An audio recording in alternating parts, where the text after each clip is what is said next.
บายดีทุกคนนอกคลิปนี่เปิดนาเลยครัวประดับประดาสั่งโอ้ยคนน่ะเบิ่งนี่ไม่ได้โตสั่งอยู่สยามบุรีเนาะตอนนี้ปอมมาบุญสยามเด้อเนาะใครที่กำลังเบิ่งคลิปนี้อยู่เนาะอนุโมสาธุนำกันเด้ออนุโมทนาบุญนำกันเด้อในบุญในกุศลนำกันต่อไปอยู่กับคอยห่างไอ้มีเด้อไปเบิ่งคลิปนี้ครับกดไลค์กดแชร์เด้อเอาบุญนำกันพี่น้องเอ้ยมาบุญสั่งมันยืนเด้อสิอยู่ทางนี้แหละบุญสร้างทุกคนเดือดโอ้โหเงินคนสิบเอ็ดผมมียาสูบไฟฟ้าดิกวาดไม้เนี่ยโอ้บุญสร้างไม่ต้องเลยมหากรรมบุญสร้างแขวงสยามบุรีบุญประจำปี2026เนาะงานบุญสร้างมวลซืนคนหลายชื่อแบบบุญถัดหลวงบุญทรงเครือบานเท่าแล้วเนาะคนเขาก็เคยมาเด้อนี่โอ้สาวใส่แบบเสียงามเนาะบ้านเมืองเจริญข้าวว่าใส่เบอร์อามั่มเทียนพ่อปกเอาเจอเทียนพ่อปกเนาะ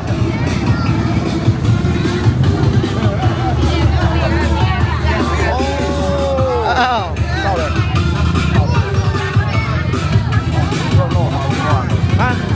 โลกมาตรงวันบ้านเช่นว่าโปกับมาเนาะไปโอ้ฮะน้ำปุย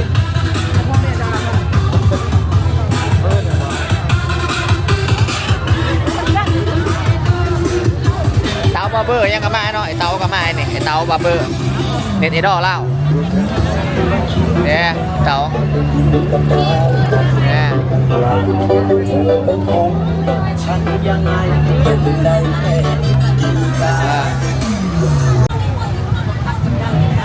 ว้าวจะมีบูธขายของขายเครื่องเนาะทุกคนบูธนี่พี่น้องอ๋อเพราะว่าคนต่างแขวงหรือว่าคนนครหลวงวิจันทร์กับมาลายเนาะขายไม่ขาดมาเนาะราคาที่ดึงเลยของแน่นอน100%เซอร์คนรอคนเฮราคา190 กีบราคานี้หาใส่มาได้แล้วเพราะว่ามันบ่มีขายแล้วคนงานซื้อเสื้อไอเดย์190,000มิสเตอร์นวด What's up bro Okay เจียวขายเจียวป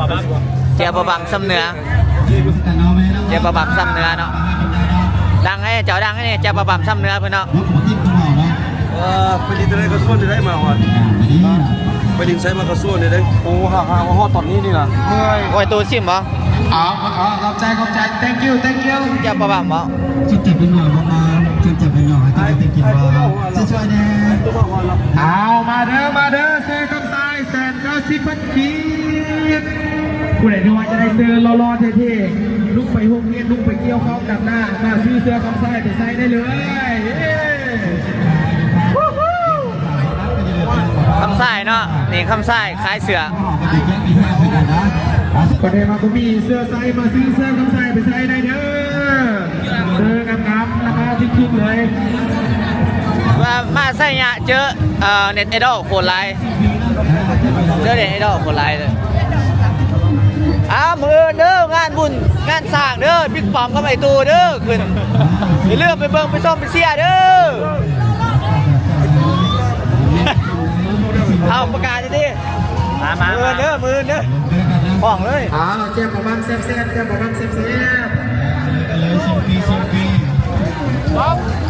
โต้บ่เห็นละเอา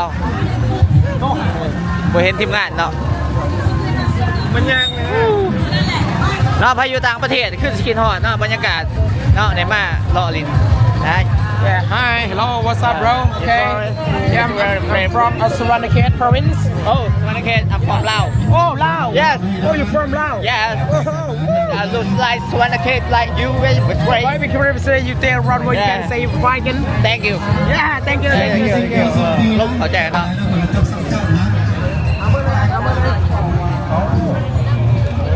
จะได้ตัวซิมหรือว่าไอตัวกินเจียวหรอวะกินแล้วแซ่บเออ แซ่บเลยโอ้เข้าใจ ขายดีบ่ ใช่นี่ว่าใครวันนี้มันไป3ตัวแล้ว เอาผมมีอย่างนอกมีแต่คนอยู่นี่ก็คน3 ต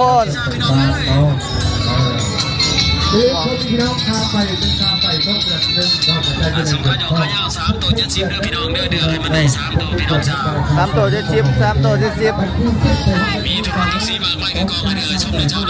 เจอหนดไอ้ดอก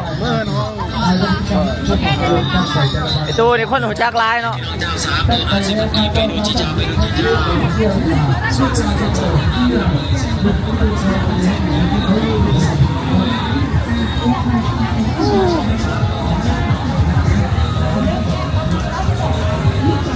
คลิปนี้ก็15 เลาะเด้อเนาะบุได้พากินอิ่มแล้ว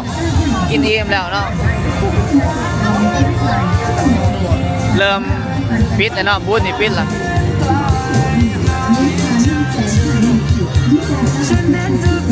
บูธนี่ปิดแล้ว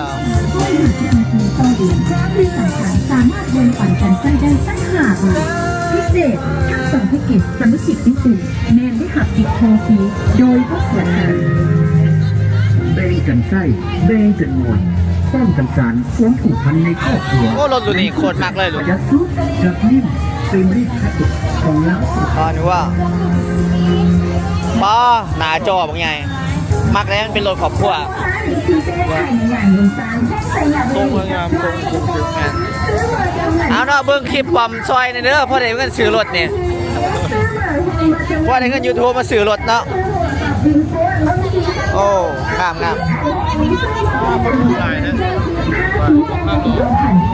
ว้าหาดนี่คือหาดนี่คือว่าร้ายแท้ๆคนหาดพวกขารอบอกต่อ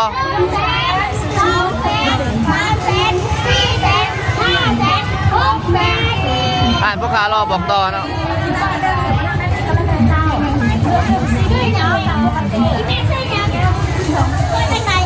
ไอ้เนาะอยากได้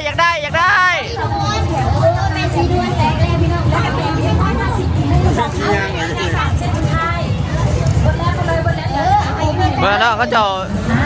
แจกอีหยังกันอยู่นี่ ไว้เสียบ่เก็บเลยเอาอีกสี่ ยิงเกมมาเนาะ สี่9ไว้เสียบ่7 6 5 4 3 2 1หมดเวลาหมดไปโอเคใครบ่เอาที่บ่ผ่าน ผ่านแล้วไผ่ฟองไอ้ยะ ใครบ่ได้บ่ รอดนะ 50 ล้าน เดี๋ยว เฮ้ยบ่ว่าก่อนสุดท้าย50 ล้าน โอ้บอกว่าก่อน โอ้ยขนาดนี้นะใส่50 พันเฮ้ยรับตัวหอยแล้วอุ้ยตาลายน้องคนหลายคน สาระ พี่น้องผู้ใดอยากได้สบู่ เก็บเด้อ ไม่อยากได้วะสบู่เอาสบู่พ่อแล้ววะมีสบู่แต่ว่าพุทธถ้ามีสบู่เป็นหูมือ ผู้ใดอยากได้ ไล่เนาะ เอามาซื้อเลยนะ ดังไหนพวกขารออยู่แล้วไอ้ดังไหนเนาะเน็ตไอดอลเล่าดังไหน เอาเป็นสบู่ไหน ดังแบบคนจักรลาย ยังไม่พอพี่น้องในรุ่นส้มอีกเนาะรุ่นเอาเงินเอาคำไอโฟน17 Pro Max 100 ล้านไปเลย เฮ้ย ฮะ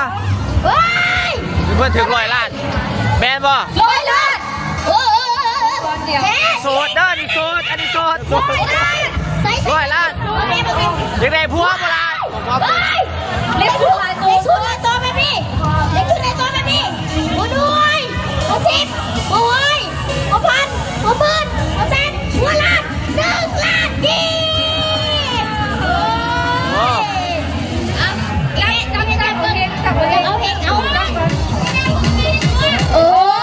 อ๋อ กี่แล้วได้เงินเนี่ยนี่ไงได้ของกระโปรง ซื้อสบู่รุ่นโซ่พี่น้อง ซื้อ50-60 พันเนาะรุ่นเงินล้านโอ้มี50 ล้านอีกเนาะคือว่าไฟมักเสียงโศกก็โอเคอยู่เนาะคุ้มค่า ใส่ไข่เนาะแต่แรกที่ราคาเก่าที่เจ้าไม่อยากให้เจ้าซื้อก่อนก็ถูก เดี๋ยวว่าสินำไปเบิ่งเลยแล้วได้ดึงการกินเลยแม่ พี่น้องเอ้ยเบิ่งกระจับเงินว่าที่โทษเงินมัน 900,000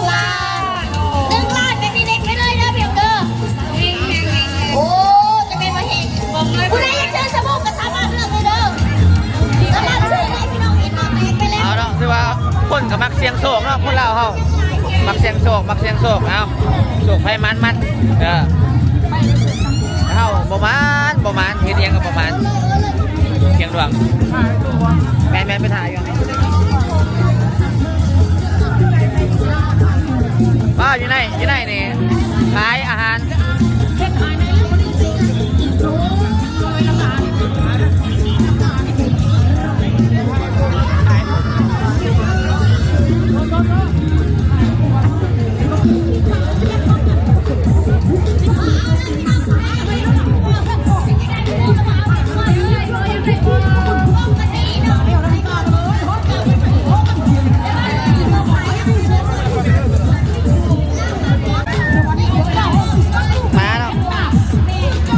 ตอนยังหน่อยนะโอ้มักขายสื่อตลอดได้นี่มาหน่อยใส่ทานมาหน่อยใส่ทาน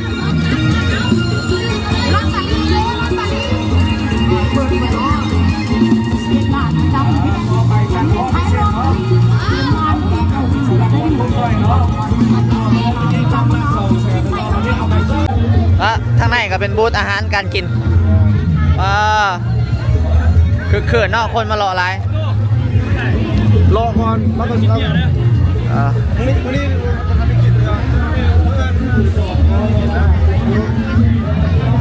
โอ้ไอ้ย่างไอ้ตู้นี่ย่างเบิดมือบนชุดซอยแล้วคนทักตลอดเบ้ไอ้น้องนี่คนหัวจักหน่อยตัวเนาะเบิ่งอาหารการกินเนาะเยอะแยะ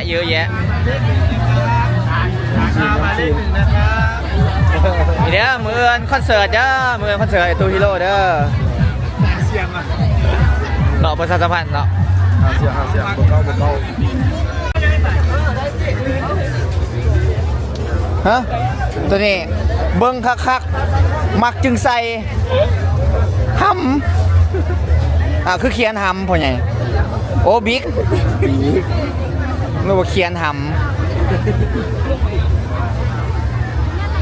ก็เป็นการละลินบ้านเขาเนาะเฮ็ดจะได้นี่บิ๊กซอถ้วยบิ๊กหรือถ้วยซอ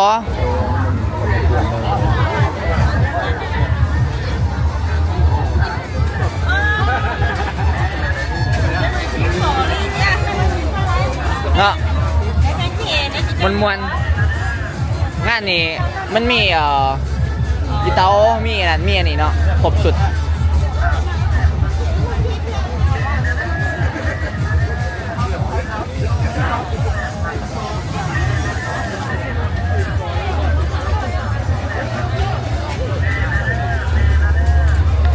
เมื่อกี้เนี่ยพ่อใหญ่บอกเขาว่าอย่าถ่ายมันว่าอย่าถ่ายแต่ว่าเขาก็เศร้าท้ายเนาะเขาก็ไปถ่ายทางอื่นเนาะถ่ายสาวสยะนี้เนาะเนาะไอตัวเนาะถ่ายย่างวงบิ๊กซอคนร้ายเนาะบุญสั่งครั้งแรกบุญสั่งกังเว้นเป็นจะได้ว่ามีสั่งมาโซ่อะตัวตอนนั้นตอนทำได้เลยโอ้สาวใส่สุดของสาวสวยฮะวงยังตัวนี้เก่งขาดเมื่อกี้บอกอันเม็ดข้าวโพด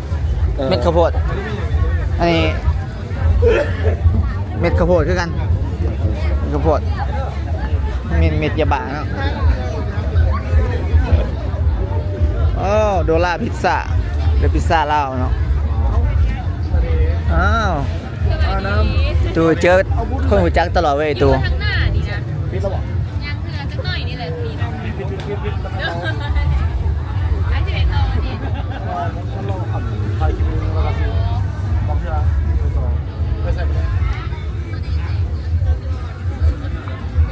เบิร์ดซัมนี่เนาะสุดแล้วทุกคนสุดแล้วก็เลาะเส้นนี่แหละกลับและเลาะเบิร์ดแล้วก็กลับเลยเบิร์ดสุดเลยดิครับหางข้าวเปียกเนาะนี่เนาะหางข้าวเปียกลงเงินไปแสนมาแต่เงินไปพันลงกันสนั่นวันไหว ทีมก็ต้องเบิร์ด ทีม ไม่ได้ไปไม่ไหม้เลยนะ ทีม ไปละพันลงเล่นเลยได้เมื่อกี้นี้ ทีมหนามา ลบใส่โต๊ะเลยไปละพัน เขาเก๋ ขอ เอาจะโตลุดเหรอเนาะ แล้วที่บอกว่าของดีเฮียเก็บไปใส่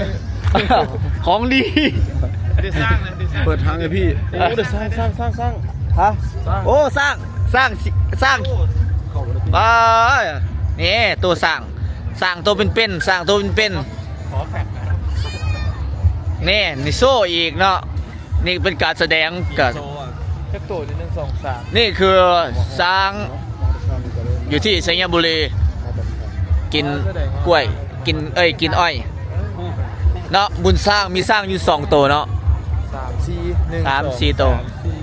เนาะหาบางอยากได้สั่งนี่ก็ได้เพราะมันจะมีทั่วไปเนาะ เอาอยู่ไหนอีกอ่ะอยู่ใน โอ้ ลูกบดไฟมันเนาะ สั่งเนาะแทนที่พ่อเปิดอยู่เลยเรื่องมันนอน เพ บ่ ราะว่ามันบ่มักเพราะว่า บ่มักไฟดิ มันบ่มักไฟ มันน่าจะบ่มัก กินหม่ำสำลักแล้วเนาะ เออ จน กินดีอยู่ดีเนาะบ่ได้กินเบียร์ติเนาะ นี่ว่ากินเบียร์ถอกโซน เห็นสร้างแล้วมาบุญสร้างเห็น ไปเห็นสั่งแล้วก็ถือว่า มาดบุญ ฮอดบุญสั่ง กูอยู่ไหน เนาะเพิ่นบอกชิ่งมากมื้ออื่นแต่ว่ามื้อนี้เจอไอ้ตูฮีโร่ก่อนเนาะมากลางแปลงร่างอย่างนี้เนาะกะ